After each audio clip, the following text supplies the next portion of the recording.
23 chalutiers avaient survécu à la tempête, et le Gaule était fait pour résister à pire. Quelque chose d'autre s'était produit pour expliquer sa disparition soudaine. Certains soutiennent que le chalutier espionnait des sous-marins soviétiques. Peut-être avait-il été intercepté, l'équipage capturé et le navire coulé. D'autres imaginent encore des scènes plus sombres. Un navire de guerre soviétique ouvrant le feu ou une mine navale déchirant la coque en un instant.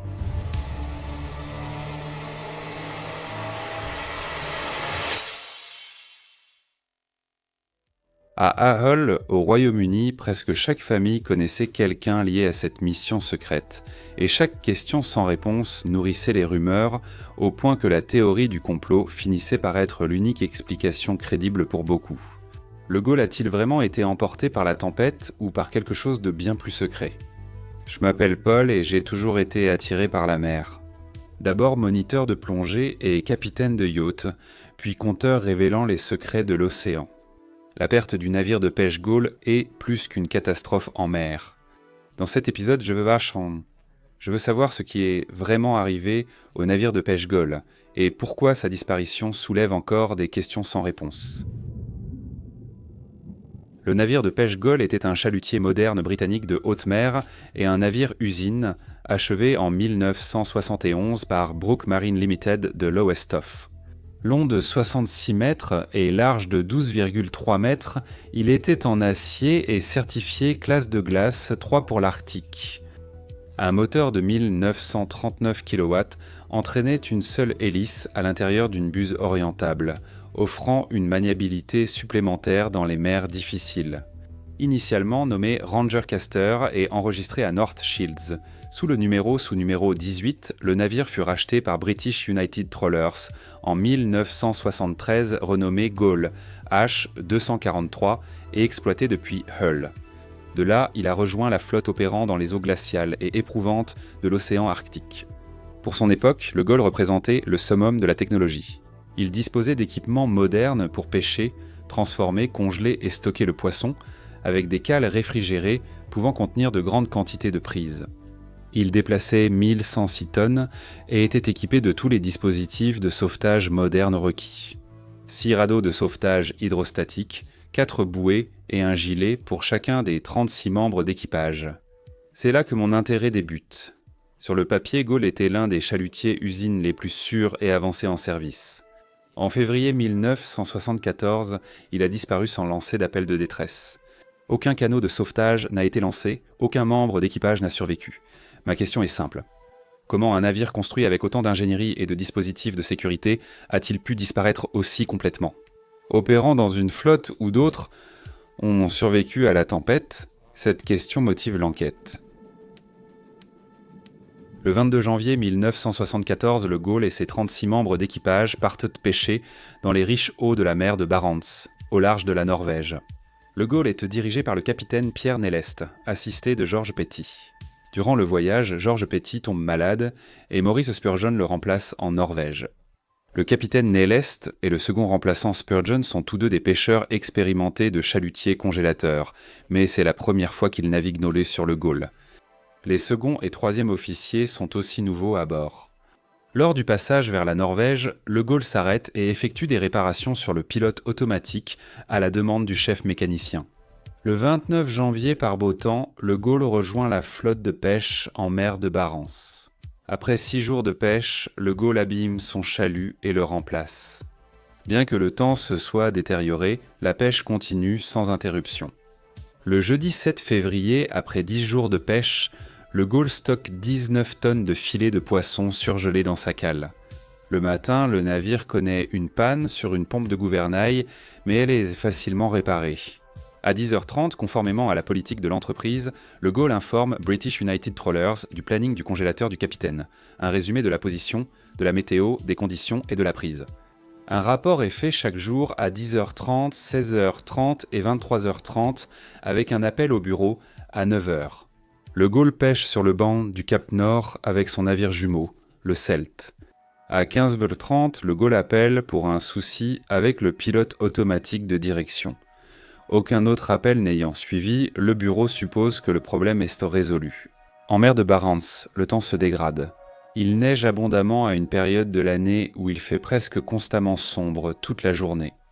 Comme la visibilité est extrêmement mauvaise, Celt et Gaul sont séparés lorsque Gaul s'arrête pour remonter son chalut. À 20h30, Celt a complètement perdu Gaul de vue. À 23h30, le capitaine Nellis signale que Gaul doit s'arrêter pour réparer son filet gravement endommagé. À 2h du matin, le 8 février, la météo et l'état de la mer deviennent si extrêmes que la flotte de pêche sur le banc du Cap Nord, dont Gaul doit cesser la pêche et immobiliser les navires face au mauvais temps. Il est plus sûr pour les navires de traverser le mauvais temps sans prendre les vagues directement sur le flanc. À 9h pendant les heures de bureau, le Gaul signale qu'il est à l'arrêt et manœuvre pour éviter les vagues. Quelques minutes plus tard, le Swanella, un autre chalutier congélateur, aperçoit le Gaul à environ 3 ou 4 milles de distance, dans une position dangereuse par grosse mer, avec son flanc ou sa coque directement exposée au vent et aux vagues. Un navire exposé latéralement au vent et aux vagues roulera plus d'un bord à l'autre en suivant les vagues. Dans des conditions extrêmes, ce roulis peut faire chavirer un navire. J'ai déjà ressenti ce roulis, cette oscillation impuissante quand une vague vous prend de flanc. C'est le genre de mouvement qui donne la nausée à chaque marin, car il vous rappelle à quel point vous avez peu de contrôle. Swanella se dirige face au vent pour la sécurité, avec Gaul bien positionné sur son avant tribord, c'est-à-dire à l'avant droit de Swanella, alors que les deux navires avancent. Les vents soufflent jusqu'à 80 km/h. Swanella appelle Gaul par Very High Frequency pour prendre de leurs nouvelles. Gaul répond qu'ils vont s'écarter et ajuster leur cap pour approcher la côte. Gaul vire à bâbord pour courir devant la tempête, plaçant le vent et les vagues directement à l'arrière. Il passe à environ 1 mille du Swanella, sur son travers tribord. Quand Gaul passe, Swanella ne remarque rien d'étrange. À 10h30, le capitaine Nellis signale des problèmes de lame et d'évitement. Les conditions météorologiques continuent de s'entendre de se détériorer avec une hauteur de vague significative comprise entre 6,5 et 9 mètres. Les vents pourraient parfois atteindre force 10. La force 10 sur l'échelle de Beaufort correspond à une tempête avec des vents de 48 à 55 nœuds, soit environ 60 miles par heure. La mer a de très hautes vagues, de longues crêtes surplombantes et de vastes zones d'écume. La neige intense et l'obscurité persistante limitent la visibilité, rendant les vagues impossibles à voir avant qu'elles frappent le navire. Entre 11h06 et 11h09, Gaul envoie 2 télégrammes privés. Entre 11h et 11h30, 3 énormes vagues frappent Swanella. L'impact tord la grue de l'ingénieur à l'avant du pont et dévie le navire. À 16h30, tous les 17 chalutiers de la British United présents dans la zone signal, sauf le Gaul. À 9h le lendemain, le 9 février, le Gaul ne donne pas de nouvelles. Il ne donne pas de nouvelles non plus lors des rapports suivants. Comme ce n'est pas inhabituel, cela est noté, mais aucune autre mesure n'est prise. Le lendemain, Gaul ne revient pas. Cette fois, des efforts sont effectués pour contacter le navire et, comme il est impossible de joindre Gaul, la compagnie d'assurance mutuelle des chalutiers britanniques Kansi est informée. Le soir du 10 février, l'agent de la compagnie d'assurance à Tromsø alerte les navires de pêche au large des côtes norvégiennes que Gaul a disparu. Le Her Majesty's Ship Mohawk, frégate britannique, est aussi alerté. À 9h25 le lendemain, l'assurance demande par radio à tous les navires de signaler tout contact avec le Gaul, vu pour la dernière fois pêchant à North Bank 3 jours plus tôt. À 12h35, le centre de coordination des secours de Bodø est placé en alerte maximale. Les recherches aériennes et maritimes durent en 4 jours, couvrant 177 000 miles carrés et mobilisant plusieurs navires et avions, dont des moyens de l'OTAN présents dans la région. Imaginez devoir chercher un navire dans un océan plus vaste que la Grande-Bretagne. En tant que marin et navigateur, j'ai déjà navigué dans des eaux qui semblent infinies, et cette échelle rend la recherche presque impossible. La recherche mobilise le porte-avions Her Majesty's Ship Hermes, le Her Majesty's Ship Mohawk, le pétrolier Royal Fleet Auxiliary Tideflow, 4 navires de la marine et des gardes-côtes norvégiens, ainsi que 23 chalutiers. Des avions de patrouille, Nimrod, Orion et des hélicoptères de recherche participent aussi aux opérations.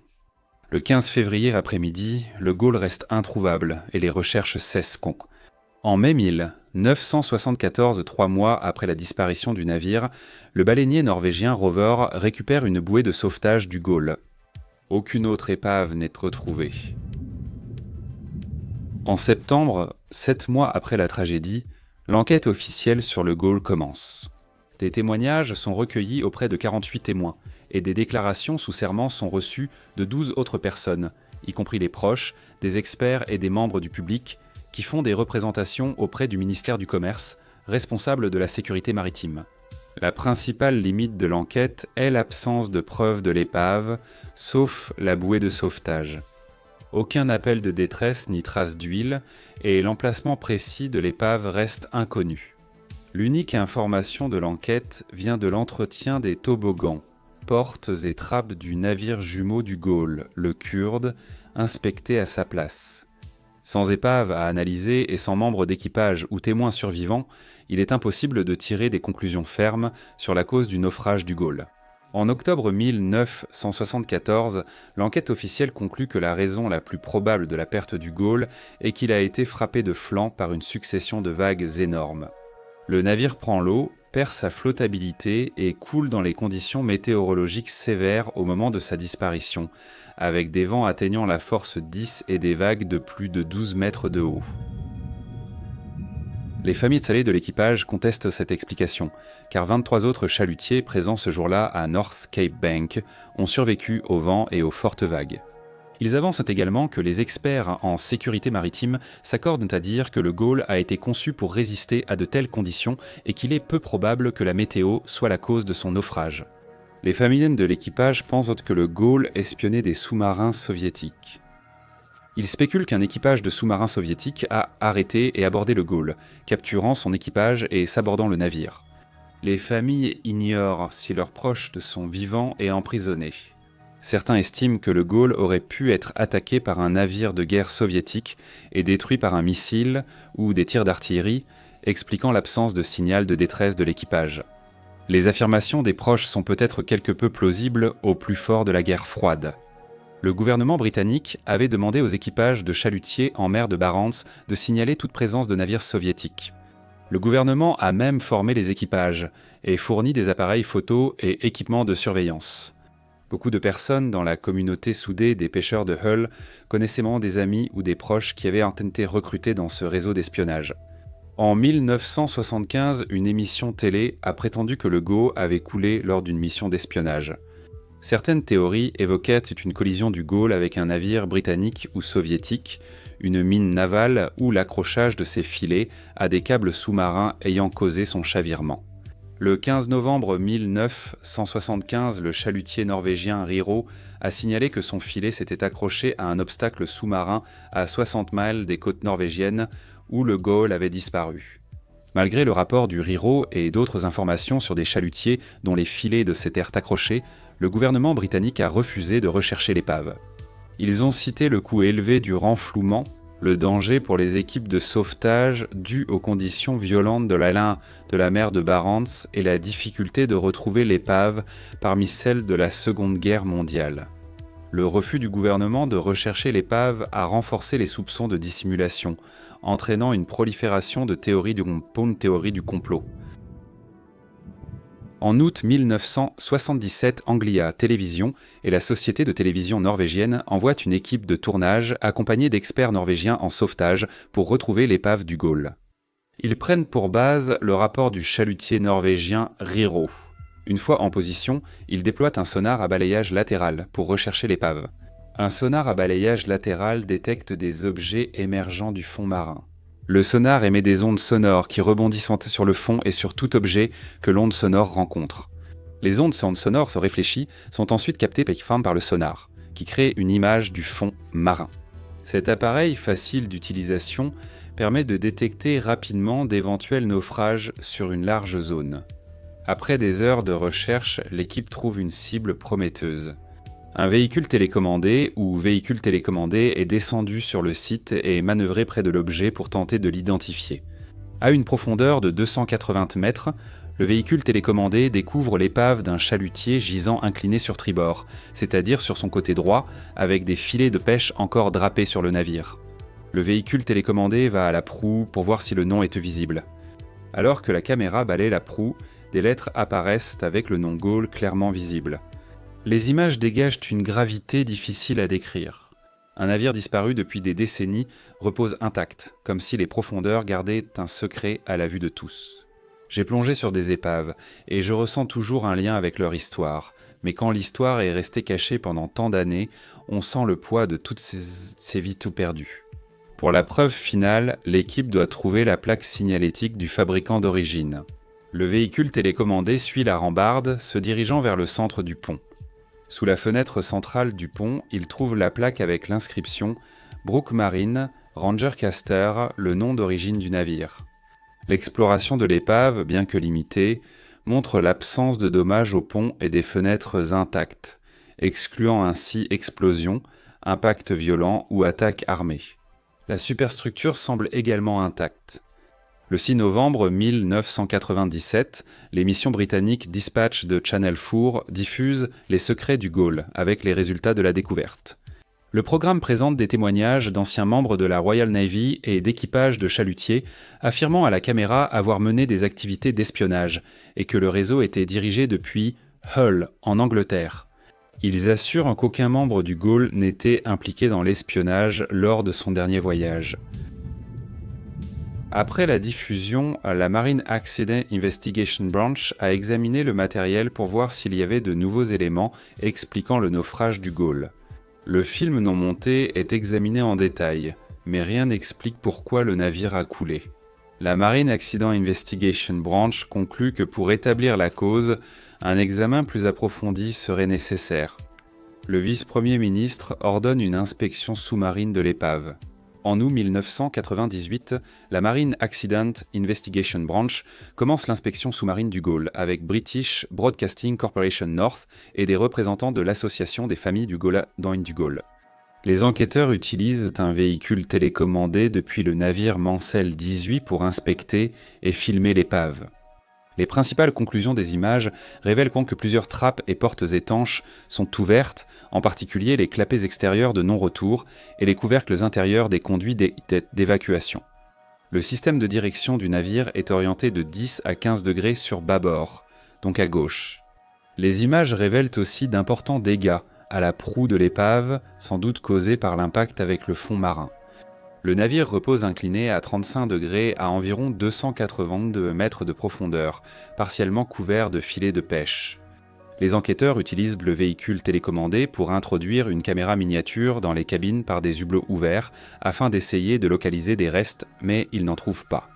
La passerelle et ses fenêtres étant intactes, les enquêteurs excluent l'hypothèse d'une collision.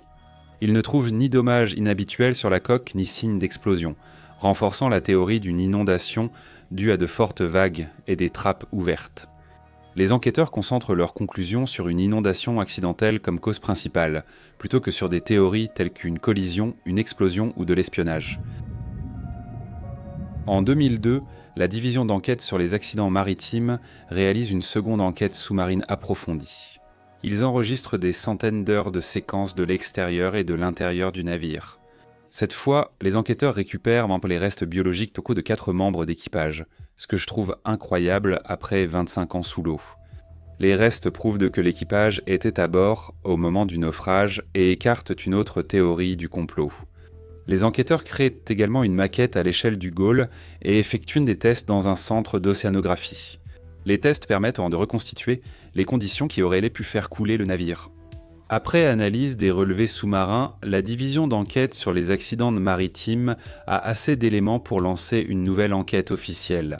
Ils analysent les images sous-marines, l'état physique des portes et des trappes, ainsi que les expertises médico-légales.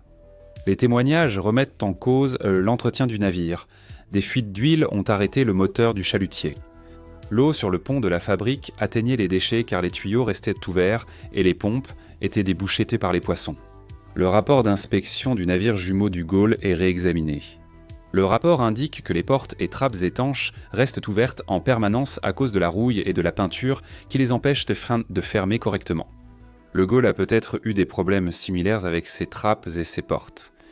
L'enquête souligne aussi que le Gaul est un navire-usine congélateur où la prise est préparée en filet puis congelée.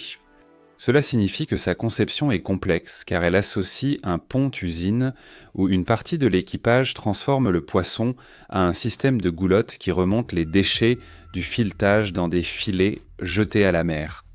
Le nouveau capitaine du Gaule avait déjà navigué sur des chalutiers similaires, mais auparavant le poisson était seulement pêché et congelé, sans transformation ni filetage à bord. Il n'y a ni pont-usine, ni système de goulottes d'évacuation des déchets. Sur les chalutiers congélateurs pour poissons entiers, une seule trappe principale est visible depuis la passerelle, ce qui simplifie la vérification de sa fermeture par les capitaines. Sur le Gaule, le système d'évacuation des déchets exige de fermer plusieurs trappes pour garantir l'étanchéité lors d'une tempête. Cela augmente le risque d'inondation, mais British United Trawlers ne propose aucune formation à jour pour le capitaine et l'équipage. Le 17 décembre 2004, l'enquête officielle rouverte conclut que les goulottes d'évacuation des déchets sur le pont de chalutage avaient été laissées ouvertes, permettant à près de 100 tonnes d'eau de mer d'envahir l'usine et la zone de transformation. Alors que l'officier de quart du Gaule tente une manœuvre d'urgence pour faire face aux vagues, l'eau de submersion déferle sur tribord, côté droit, provoquant une perte de stabilité catastrophique. Le Gaule a chaviré et a coulé par l'arrière. L'équipage n'a pas eu le temps de lancer un appel de détresse. Ce détail me hante.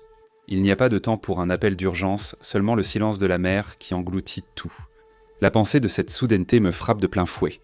Cette théorie est confirmée par les expériences sur maquette, qui montrent comment l'eau peut déstabiliser le navire au point de ne plus pouvoir le récupérer. Le rapport écarte aussi l'idée que Gaule ait participé à des activités d'espionnage ou à une collision. Et aucune preuve n'a été trouvée que Gaule pêchait au moment du naufrage, ce qui suggère qu'il n'y a pas eu d'accrochage du filet. La perte du Gaule laisse encore beaucoup de questions. La tempête était violente, mais d'autres navires ont survécu. Sur l'épave, les enquêteurs ont découvert des portes et trappes ouvertes qui auraient permis à beaucoup d'eau d'inonder le pont de la fabrique en quelques minutes. Ce poids soudain aurait fait chavirer et retourner le navire avant que l'équipage ne réagisse. Ce n'est pas une seule cause, mais c'est la meilleure explication que nous ayons. De petites défaillances réunies ont mené à une catastrophe, et l'océan garde ce secret. L'histoire du Gaule ressemble à tant d'autres en mer.